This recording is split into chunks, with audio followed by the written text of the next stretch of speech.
Continuum is a practice. So first and foremost, it's something that we do and cumulatively over time, like a meditation practice or a Qigong practice. It evolves you, it deepens you, it is a vehicle of inquiry and exploration. And so inquiry is about asking questions. And the way we go about asking those questions or exploring those questions, not necessarily answering them, but exploring them, is through movement, particularly fluid movement. So this is the template of how water moves, because the body is water. And it's curvilinear. There's nothing linear in this entire structure, in this architecture. And it was created by the movement of water in the embryo. So it's about fluid movement, it's about breath. It's about how the breath breathes us, how we move with the breath, and how we receive the breath, how we release the breath, and how we just track it and be with it and notice it and feel it, because that is the life force. It initiates us into life and it initiates us into death.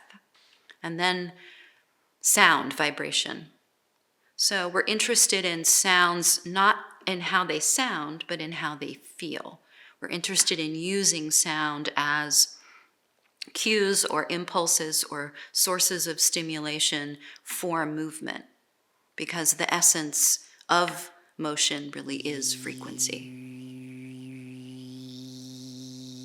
Different sounds have different qualities to them. When we think about language and how all the different languages on the planet and all the different ways that we inflect and tone and the pitch and all of that has a profound resonance in a fluid system. So all the sounds that we use are not verbal words, they're pre-lingual. It's really part of the fun of Continuum, is playing with the sound. At its heart, Continuum is an improvisational self-directed practice. So it's not like anything else out there in the land of somatic practices, partly because it is improvisational and self-directed. So every time you practice, you have no idea what's going to happen, and you can't repeat it ever again. So it has that beautiful quality of impermanence and ephemerality.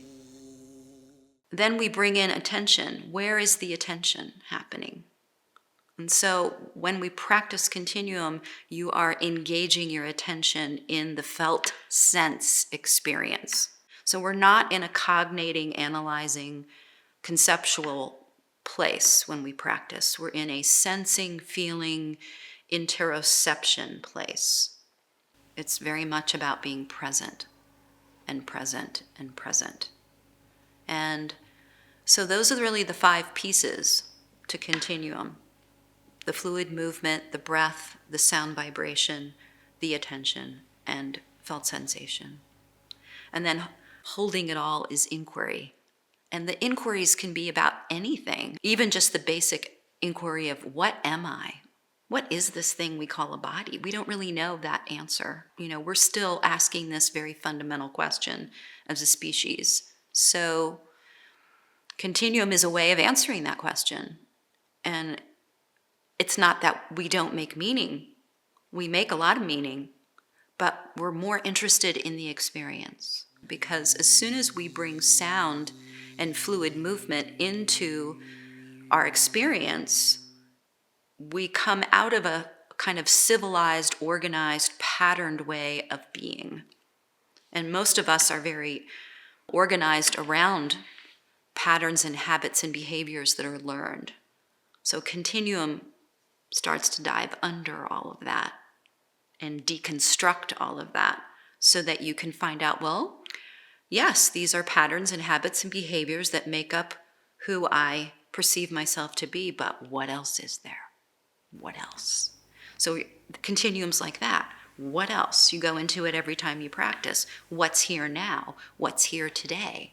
So Continuum's been used to explore a lot of different things. Emily Conrad created Continuum. That's the founder and my mentor. And she worked with paralysis in people as a way to see, could she help them actually access more sensation? And could she actually grow new nerve tissue? Because so one of the things we know about this body, it's regenerative.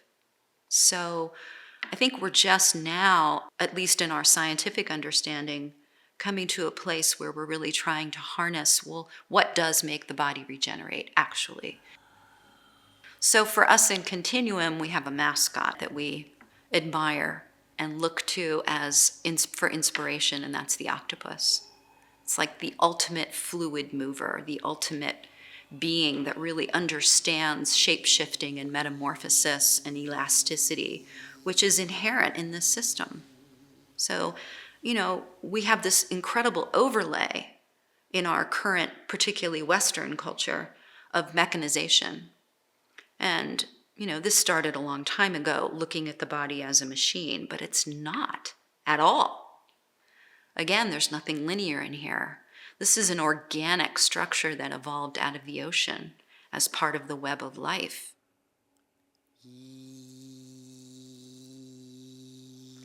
We're looking at the movements of water. And we're looking at, because we are water, and because every bone in your body is, spiraled and curvilinear, there's nothing in here that, like I said, there's nothing in here that's linear. So water is informing the shaping of the architecture. And we're designed, even the way our tissue's designed in our body, we're designed so that we can twist and go on diagonals. So when we move like the ocean, we start to think like the ocean. Emily she had this great saying, how you move is how you think. So if you move like a machine, you're going to think like a machine. Well, Continuum just allows us to be so much more than our projected laid over ideas of what a machine can be. In the body, the connective tissue, which we call fascia, is like an internet. And, it's that aspect of us that is communicating from one part of us to another part of us. It's sending information everywhere so that everybody in here knows what's going on with everybody else in here. And so when that tissue of fascia is supple, when it's elastic, when it's mobile, when it's hydrated, because it is made of structured water, then it's healthy, it's dynamic, it has a capacity to receive. But because our culture is very sedentary and mechanistic, what happens is the fascia tends to become stiff or compressed, and then that tissue starts to lose its aliveness, essentially, its capacity, its adaptability, and we become limited. So our culture does have this unconscious preference that I think we're conditioned towards, a rigid body, a hard body, if you will, as an aesthetic. But from the experience of being hard in a body, it doesn't feel so good. So when we're in a softer, more fluid, de-densified body, we're actually creating an organism that's more buoyant, that's more receptive. And so part of what we're navigating, you and I and all of us, is living in a culture that's speeding up. And in order to go faster, we compress. And so that compression, if it becomes chronic, it's like an inhale that never exhales.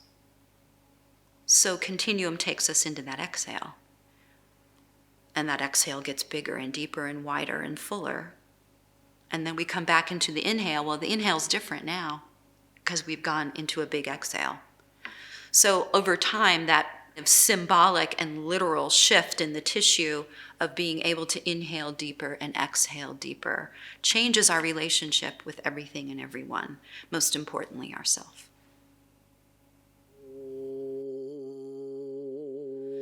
So when you come to class or a workshop to start learning Continuum, there's a period of time where a teacher is just going to talk and lay out some context so that you have some idea of what you're getting yourself into.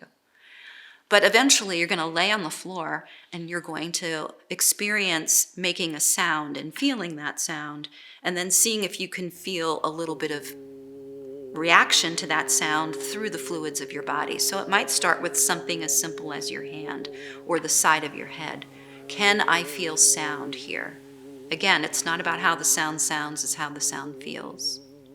And we work with our eyes closed. So this is not performative. You're not looking around the room, looking at anybody else. You're in your own experience. You're moving at your own pace. You're sounding at your own pace. The movements that come out of you are organic to you.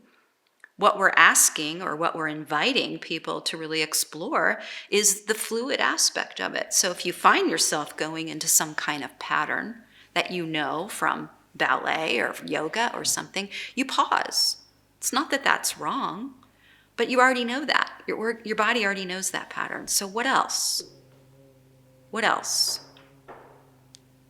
So I might do like an O sound, and then I'm just going to follow that sound and see how it moves my body. But you have to get through all your taboos. You have to get through all the ones in you that are like, this feels weird. Why am I doing this? This is not civilized. Ooh, I'm feeling sensation. I'm feeling pleasure. Maybe I shouldn't feel pleasure here. You have to get through all of that. And for some of us, it's like, hallelujah, I'm there, boom. And for some of us, it's like, it takes a long time, layer by layer, just a little more pleasure. So we titrate it piece by piece, day by day. And everybody's different. It requires a level of willingness to go into a movement language that's free form and not civilized, not mechanistic, not repetitive. Not that anything like that is bad, it's not. We need to have repetitive movement in our life.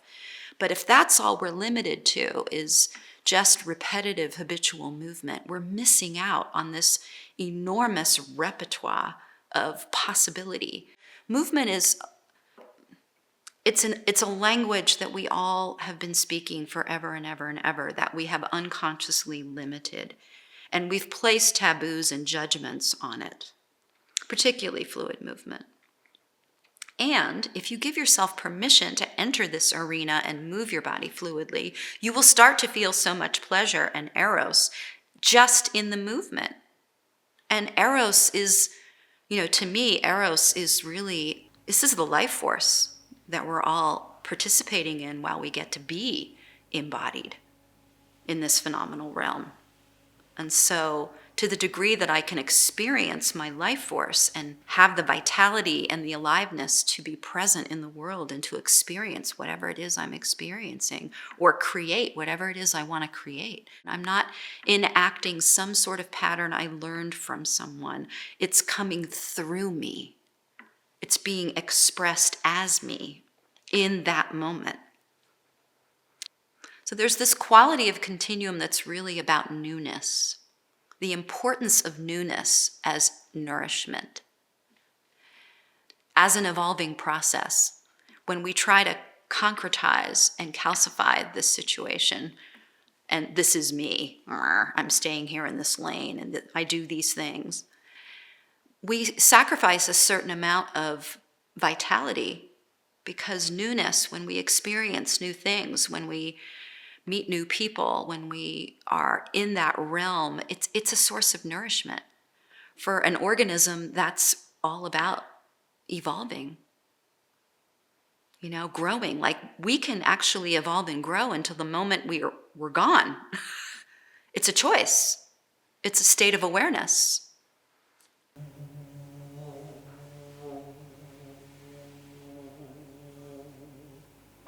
Continuum is a way to arrive and be safe. And I think part of that is that we come to understand that I determine my safety, and actually I can determine my safety, because now I'm here. I'm in here. And when we have that kind of agency and authority, it's powerful. It changes our relationships. It changes how we organize in life. I mean, what I see in the world, frankly, is just the incredible suffering of people not loving themselves. And Continuum is a way in. It's a doorway, a gateway, a threshold through which we can love the body and love ourselves, and love this opportunity we have to be alive through this experience of a body. We are relational beings, and the pain we are suffering now as a collective and personally from being out of relationship in various expressions of separation, not quite knowing how to connect authentically because we're so busy trying to mimic each other rather than actually go into the inquiry of who I am. Continuum is this incredible place of curiosity. We're always bringing curiosity over and over and over to whatever it is we're meeting, in our sensation, rather than just shutting it down and turning it off. And we're at a time where, people are just shutting down, drugging and drinking and Netflixing and just going into any kind of distraction and shutdown they can in order to not feel the pain. Because we have this distorted, illusory perception that we're separate and we're individual, but we're not. We're an organism.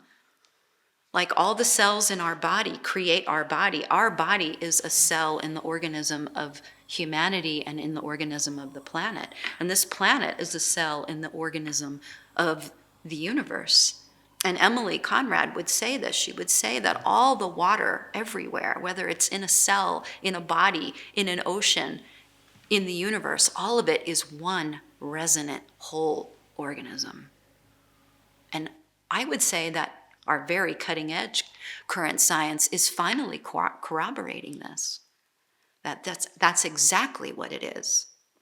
And so we're at this incredible threshold place where we're trying to break through a glass ceiling of theories and ideas of what a human is to a new whole stratosphere of what a human is. And we need something to hold on to that'll help us not completely implode.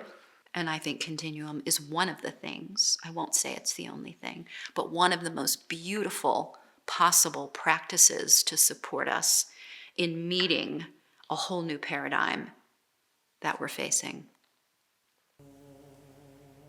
So that's the radical capacity of Continuum, is to really completely and totally shape-shift our consciousness into one of resonance and love and kindness, because undulation is the movement of love. And everything sensual and alive undulates. It doesn't move in a straight line. There is no absolute straight line in anything living. It's moving and it's interacting with everything else in its relational world.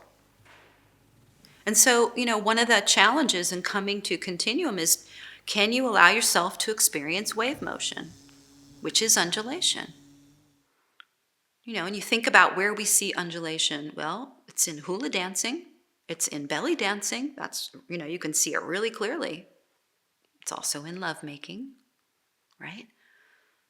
But this is why it's taboo, because when you undulate, you feel so alive, you feel so good, you feel so much pleasure, you feel so much arousal, you want to get out of bed every day. You want to be a creator. You want to interact with the world. You want to be alive. You want to be here.